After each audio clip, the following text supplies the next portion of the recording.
আজকে আমরা কোয়ালিটেটিভ প্রপার্টির সেকেন্ড বিষয়বস্তুটা নিয়ে আলোচনা করব। সেকেন্ড বিষয়বস্তুটা হচ্ছে স্ফুটনাঙ্কের উন্নয়ন বা বৃদ্ধি। দেখো, প্রথমে এইটা আলোচনা করার আগে আমাকে জেনে নিতে হবে স্ফুটনাঙ্ক কাকে বলে। তোমরা আগেই জেনেছো প্রমাণ বায়ুমণ্ডলীয় চাপে যে কোনো তরলের যে উষ্ণতায় তার ফুটতে শুরু করে, সেই উষ্ণতায় সেই চাপে সেই তরলটাকে স্ফুটনাঙ্ক বলে। অনুরূপে হিমাঙ্ক কাকে বলে, গলনাঙ্ক কাকে বলে তোমরা জেনেছো। কিন্তু এখানটাতে স্ফুটনাঙ্কের সংজ্ঞাটা একটু অন্যভাবে পড়তে হবে। এখানটাতে স্ফুটনাঙ্কের সংজ্ঞা যদি পড়তে হয় তাহলে তোমাকে বাষ্প চাপের উপরে ভিত্তি করে সংজ্ঞাটাকে প্রতিষ্ঠিত করতে হবে। তোমরা দেখো, স্ফুটনাঙ্ক তাকেই বলা হবে যে উষ্ণতায় কোনো তরলের বাষ্পচাপ যদি ওই তরলের সঙ্গে সমান হয়ে যায়, অর্থাৎ তরলের বাষ্পচাপ যদি প্রমাণ বায়ুমণ্ডলীয় চাপের সঙ্গে সমান হয়ে যায়, তাহলে সেই উষ্ণতায় সেই তরলকে বলা হবে ওই উষ্ণতায় স্ফুটনাঙ্ক। অর্থাৎ প্রমাণ বায়ুমণ্ডলীয় যে উষ্ণতায় কোনো তরলের বাষ্পচাপ যদি প্রমাণ বায়ুমণ্ডলীয় চাপের সঙ্গে সমান হবে, সেই উষ্ণতাকেই ওই তরলের স্ফুটনাঙ্ক বলে। যেহেতু বাষ্পচাপ আমাদের বিষয়বস্তু, অতএব তাহলে স্ফুটনাঙ্কের উন্নয়ন যদি বুঝতে হয় তাহলে আমাদের একটা লেখচিত্র অঙ্কন করতে হবে। তোমরা জানো লেখচিত্রটা কেমন হবে? এদিকে হচ্ছে বাষ্পচাপ, এই অংশটা হলো প্রমাণ বায়ুমণ্ডলীয় চাপ।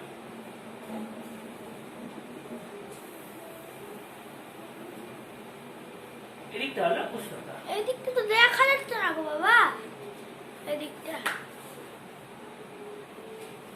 এবার দেখো, তোমরা জানো যে প্রকৃত দ্রবণের প্রকৃত দ্রাবকের বাষ্পচাপ সবসময় বেশি হয়। আর ওই দ্রাবকে যদি কোনো অনুদ্বায়ী অবিশ্লেষ্য কোনো দ্রবীভূত করে দেওয়া হয়, তাহলে যে দ্রবণটা তৈরি হবে সেই দ্রবণটার কিন্তু স্ফুটনাঙ্ক প্রকৃত যে দ্রাবক ছিল তার থেকে অনেক বেশি হবে। এইটাই আজকের বিষয়বস্তু। তাহলে এই লেখচিত্রে আমি দেখছি যে দ্রবণটাতে অনুদ্বায়ী দ্রাবটা মেশানো হলো, সেই দ্রবণটার আস্তে আস্তে যে বাষ্পচাপ যদি বৃদ্ধি পায় তাহলে কেমন লেখচিত্র হবে? উষ্ণতা বাড়ছে, উষ্ণতা বাড়লে বাষ্পচাপ আস্তে আস্তে আস্তে আস্তে আস্তে আস্তে বাড়ে, বাড়তে বাড়তে বাড়তে বাড়তে এই জায়গাটাতে, ঠিক এই জায়গাটাতে দেখো প্রমাণ বায়ুমণ্ডলীয় চাপের সাথে ঠেকে যাচ্ছে। তাহলে এই যে উষ্ণতা, এটা যদি আমি T2 ধরি, তাহলে সেই উষ্ণতায় দ্রবণটা, যে দ্রবণে কিনা তুমি তরবিশ্লিষ্ট দ্রাব যুক্ত আছে, সেই দ্রবণটা ফুটতে শুরু করবে। আর যদি দ্রাবকের লেখচিত্রটা কি আমরা জানি, দ্রাবকের বাষ্পচাপ অনেক বেশি কার তুলনায় এই দ্রবণের জন্য। দ্রাবকের বাষ্পচাপ তাহলে দ্রাবক এখান থেকে শুরু হবে। বাবা এই লাইটটা হচ্ছে না গো, এই তাহলে এই জায়গাটাতে যে দ্রাবকটা রয়েছে, অর্থাৎ বিশুদ্ধ দ্রাবক ফুটতে শুরু করলো, এটাকে ধরে নিচ্ছি তাহলে T1। তাহলে T1 সমান সমান দ্রাবকের স্ফুটনাঙ্ক, আর T2 হলো দ্রবণের স্ফুটনাঙ্ক। তাহলে দেখো, এই একটা বিন্দু, তাহলে এটাকে ধরে নিচ্ছি OA, এটাকে BC, এটাকে D। তাহলে D বিন্দুতে যখন দ্রবণ এসে পৌঁছেছে তখন কিন্তু দ্রাবক ফুটতে শুরু করে দিয়েছে।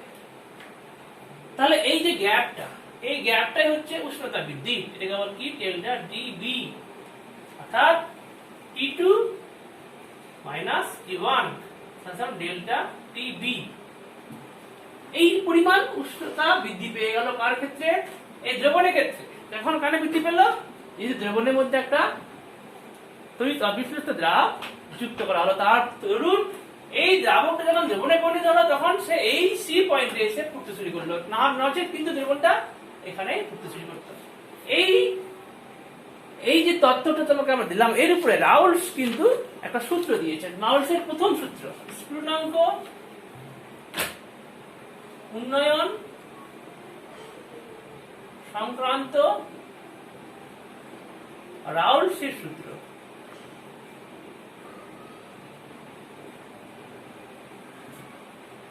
কি বলছেন উনি প্রথম সূত্রে?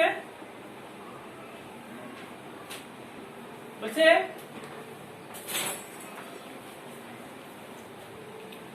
কোন দ্রবণের স্ফুটনাঙ্কের উন্নয়ন ওই দ্রবণের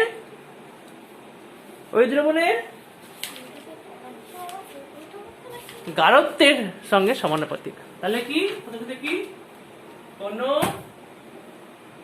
দ্রবণের স্ফুটনাঙ্কের বৃদ্ধি বা উন্নয়ন ওই দ্রবণের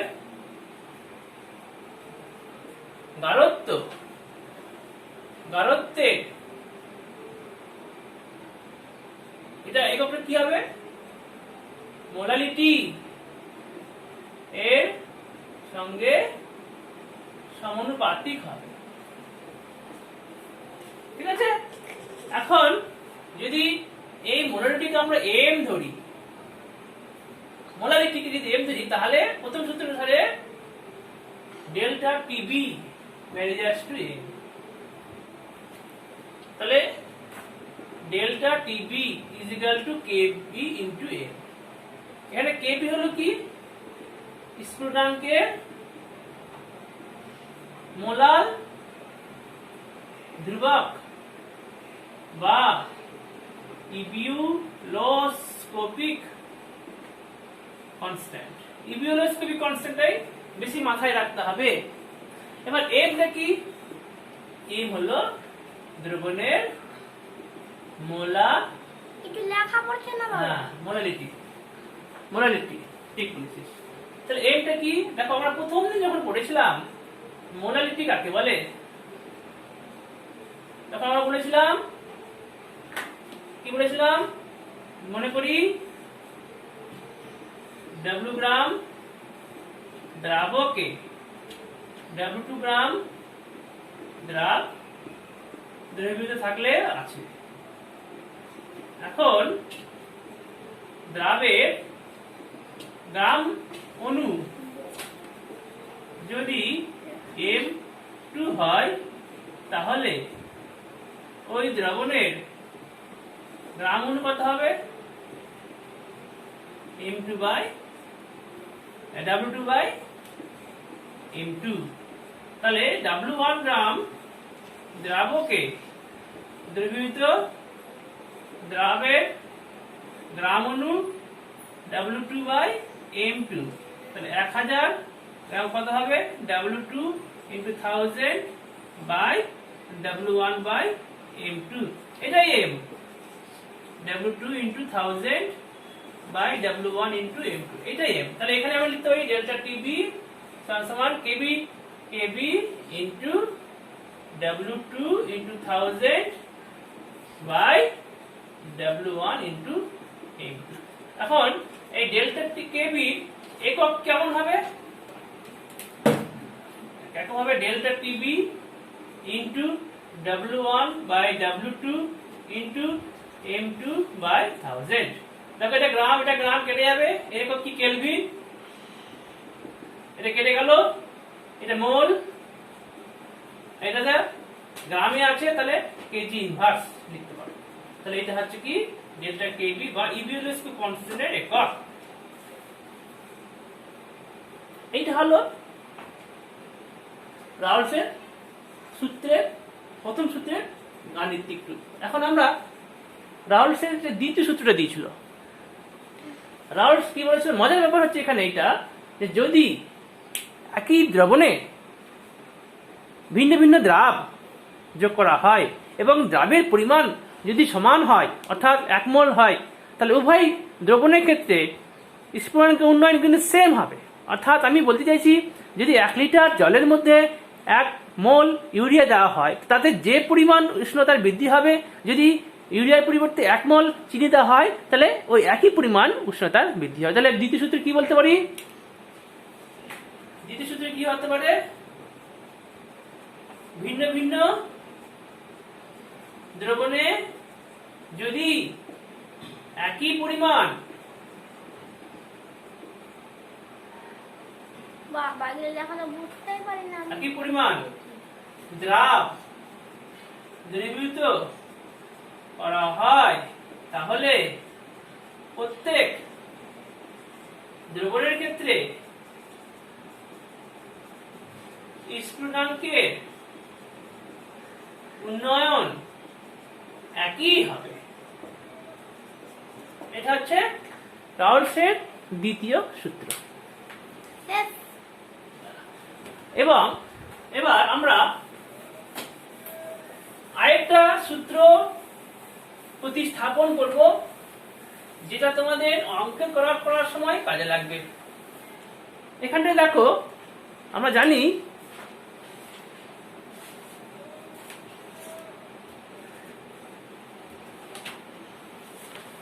কেবি নতুন একটা সূত্র, অর্থাৎ কেবি সমান সমান R T B square by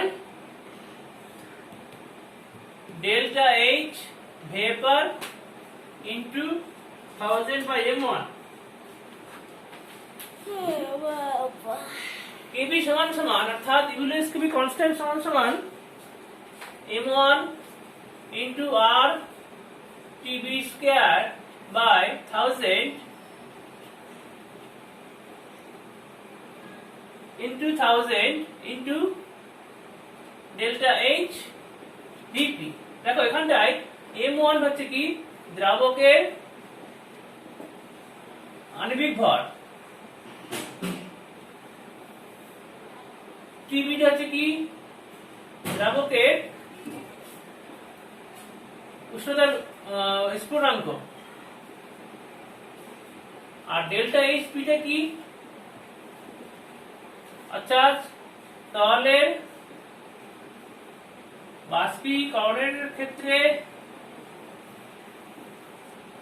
enthalpy পরিমাণ। এবার এই সূত্রটাকে একটু আমি যদি সাজিয়ে নিই, তাহলে কেমন হবে? KB is equal to R TB square by delta H P vapor by M1 into 1000। তাহলে এটা হচ্ছে কি লিন তাপ, LV is equal to কি delta H VP is equal to M1 সমান সমান কি তরলের বাষ্পীভবনের লিন তাপ। লিন তাপ কি তোমরা জানো? তাহলে আমরা লিখি KB is equal to R TB square by LV into 1000। দেখো এটাও কিন্তু অঙ্ক করার সময় কাজে লাগবে। আর যেটা আগে যেটা করে দিলাম, ডেল্টা TB সমান সমান KB into W2 by into 100 by M2 into W1, এটাও কিন্তু অঙ্ক করার সময় কাজে লাগবে। বাবা কোন যে কঠিন অক্ষর দিচ্ছ।